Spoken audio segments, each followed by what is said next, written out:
It's Amy, your Gray Girlfriend, and welcome to the Gray Girlfriend's Guide to Life podcast. First, let me say that I'm so happy and grateful that you're here with me. Out of the more than 3 million podcasts available, you chose this one, so thank you. This podcast was created for high-achieving women, real women who face and conquer real challenges, real women who are ready to take their lives to the next level. Between us all, we've been through it all, and I'm here to tell you, you can thrive despite it. So whether you're commuting to or from work or doing one of the other 50,000 things you do on a weekly basis, pop in your earbuds, my friend, and let's go. Welcome to the Gray Girlfriend's Guide to Life podcast. This is your host, Amy Blair Lawson. Today's episode is entitled, Deep Down, You Know. If you've ever had that something's off feeling about a person or a situation or an unexplainable nudge to go a certain direction, then you've experienced intuition. Intuition is that quiet whisper of wisdom that seems to come from nowhere, yet somehow knows exactly what's right for you. But in a world that worships logic, many of us have learned to second-guess this inner guidance. We confuse intuition with fear or emotion or wishful thinking. And when old patterns or wounds enter the mix, it can become tricky to know whether we're being guided by our higher self or reacting from past emotional wounds. So how do you tell the difference? How can you tell if you're being guided by your inner voice or hindered by an old hurt? And more importantly, how do you strengthen your intuitive muscle so it becomes a reliable inner compass? Let's dive in. So what is intuition? Intuition isn't mystical, it's innate. It's your subconscious mind offering billions of bits of stored data to offer guidance your conscious mind can't yet make sense of. In essence, intuition is truth spoken softly. It is the synthesis of your deepest wisdom and lived experience and energetic attunement to truth. Sometimes it arrives as a feeling, whereas other times it arrives as a clear thought or sudden insight. You might call it a gut feeling or a knowing or inner guidance, or my personal favorite, your still small voice. Whatever name you give it, intuition bypasses logic. Intuition just knows. And when we listen to our intuition, it gently nudges us toward alignment and expansion and authenticity.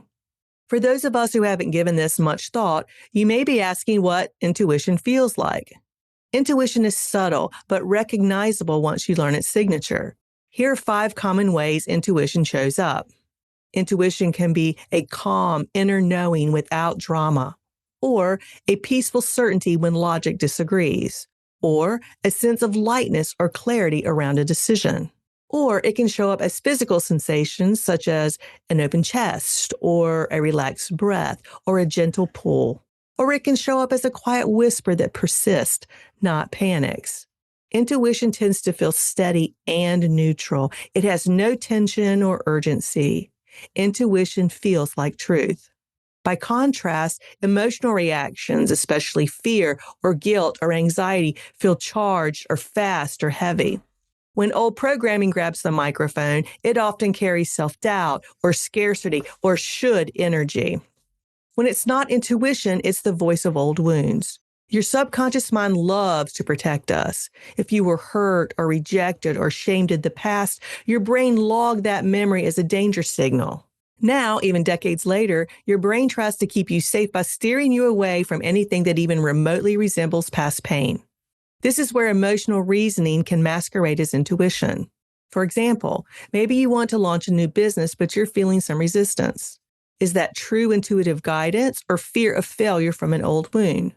In my case, I talked about starting my podcast for 3 years before I actually recorded the first episode. Even after I bought the microphone I'm speaking into right now, it still took me another 2 years to plug it in and hit record. Why did it take me so long? Simple. I was afraid. I was afraid of failure. I was afraid of rejection. I was afraid I was too old to make a positive impact. Was that intuition whispering down in my ear? No, it was an ancient, unhealed wound saying things like, who do you think you are? No one wants to hear what you have to say. And what do you know that can help anyone? How did I get past the fear? I realized it wasn't real. And I realized it wasn't real because it wasn't rooted in truth. I thought about my advisory clients whom I've helped retire with solid financial plans and those who are on track to retire because of the solid plans I create. I thought about the women I've helped navigate the divorce process through solid financial analysis, which improved the probability of them receiving equitable settlements. I thought about the many RTT clients I've helped eliminate anxiety and depression, procrastination, and various phobias, and those I've helped stop abusing their bodies with alcohol and tobacco and food, and those I've helped navigate grief, whether they were grieving the loss of a loved one or the loss of their health, or grieving the loss of what they never had, such as emotionally healthy parents or a safe and stable home life. I've helped them realize in their heart of hearts that no matter what they've been through, that no matter what they could ever go through, that they are enough and that they belong and that what they want is available to them because they were born worthy of all good things. Do I think I know everything? Of course not. But do I think I know a lot? Do I think I know enough to make the positive impact I want to make? Oh, yeah. So here I am. Does this mean everyone who listens to my podcast will love it?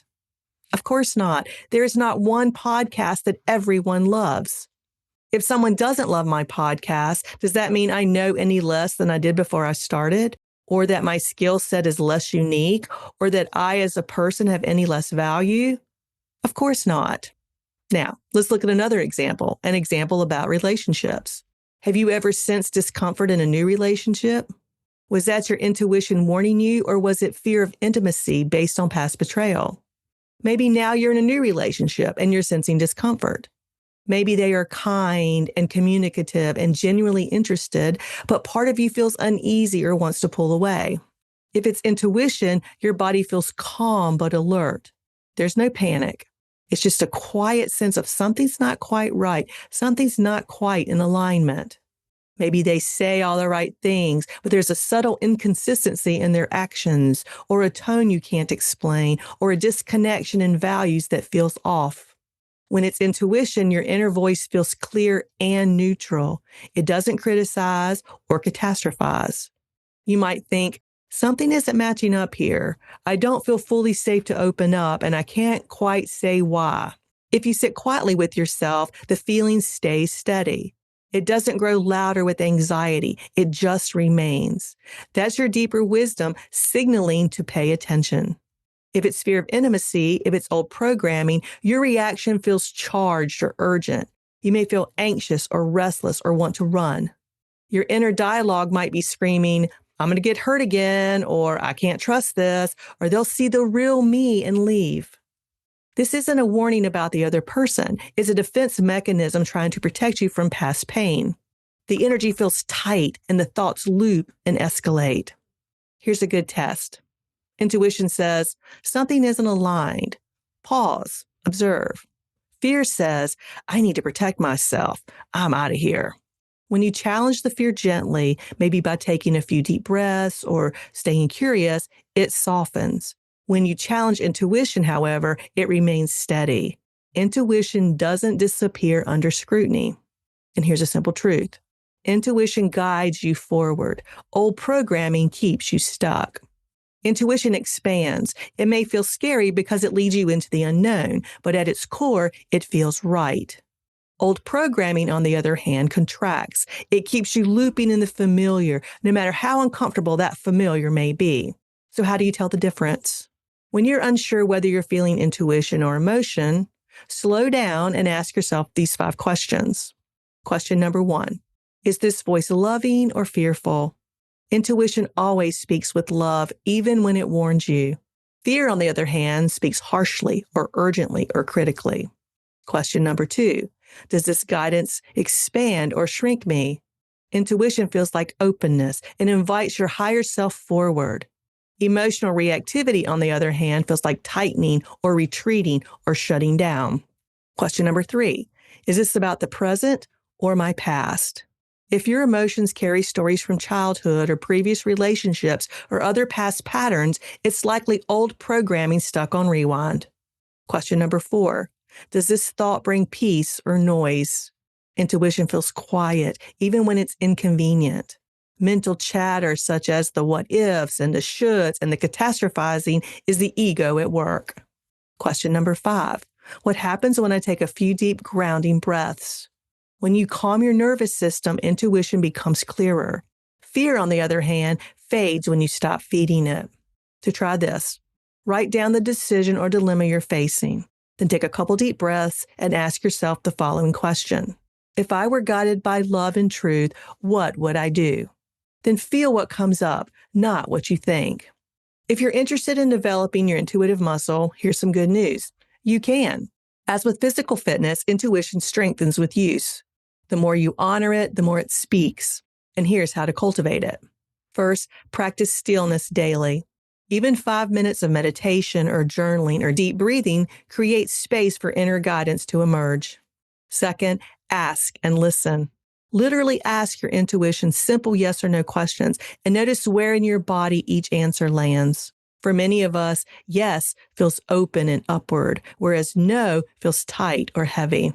Third, stay connected to your body. Intuition often speaks through physical cues long before your mind catches up. Fourth, trust the small nudges. Honor the little whispers, such as calling a friend or changing a route or delaying a task. Each time you follow through, you deepen the trust in your still small voice. Fifth, keep a truth journal. Record moments when your intuition proved accurate. This practice builds evidence and confidence in your inner wisdom. As you practice developing your intuition, it becomes your natural navigation system, a navigation system you'll find to be reliable and clear and deeply loving. So why do we lose touch with our intuition? Many of us, especially those of us over 40, were conditioned to prioritize others' needs and dismiss our own inner knowing. We were taught to be quote-unquote good girls, to please, to be polite, to rationalize discomfort, and to override our instincts. But intuition is part of our feminine power. It connects our heart and our body and our spirit into an integrated field of knowing. When we reconnect with it, we reclaim not only our clarity, but our confidence. Rekindling intuition often requires unlearning. It requires releasing those old rules and beliefs that praise logic and suppress emotion. As you rebuild trust with your inner compass, you stop outsourcing decisions and begin leading your life from within. There is science behind this. Neuroscience backs this up.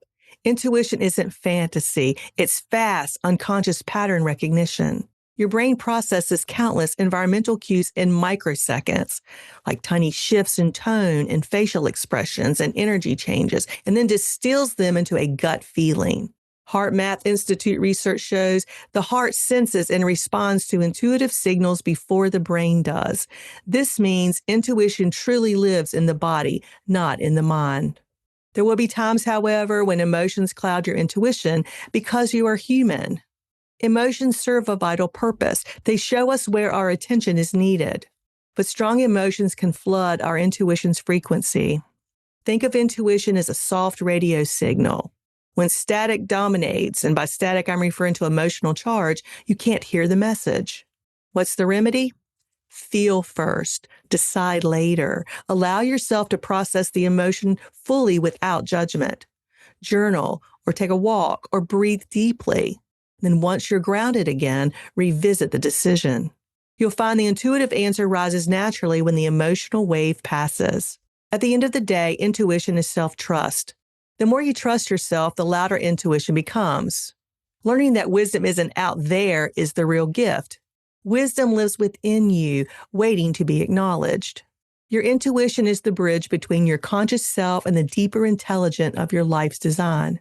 When you align with it, life flows with more synchronicity. You find yourself in the right place, with the right people, doing the right things without forcing it, because intuition never pushes, it invites. And that, my friend, is a beautiful thing. So the next time you feel that whisper, pause for a moment. Instead of asking, am I imagining this? Ask yourself, what is my still small voice trying to tell me? Then trust it and follow it. You'll be amazed where it leads. I'm wishing you peace and plenty of amazing intuitive hits. Until next time, this is Amy, your gray and frequently amazed girlfriend. Hey, it's Amy. Did you know that what we tell ourselves about ourselves impacts every decision we make? Every decision. So if you're feeling stuck in any aspect of your life, RTT can help. Want to know more?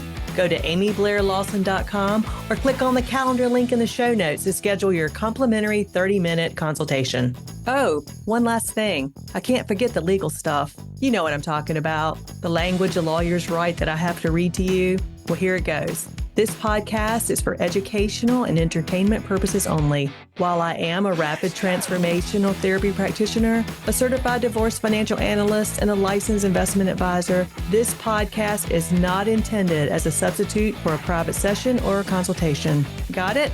All right. Until next time, wishing you peace and plenty of all good things.